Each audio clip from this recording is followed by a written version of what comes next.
Hey everybody, this is my first YouTube video. I went to the range the other day. I was shooting it's a Glock 23 40 caliber, shooting this Winchester white box, and I've maybe put 1,000 rounds through it, maybe a little more. And I tend to shoot fairly fast.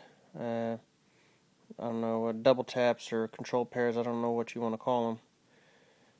But if you see the round on the right here has a small dimple in the primer.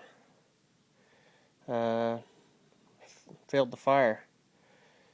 And I'm just wondering if anybody else out there has had this kind of experience. I thought Glocks were supposed to be one of the best, if not the best gun out there, and this doesn't look like it was a problem with the ammo.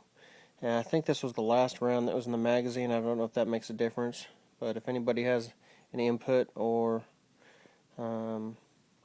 advice on what happened here, I'd sure appreciate a response back. Thank you.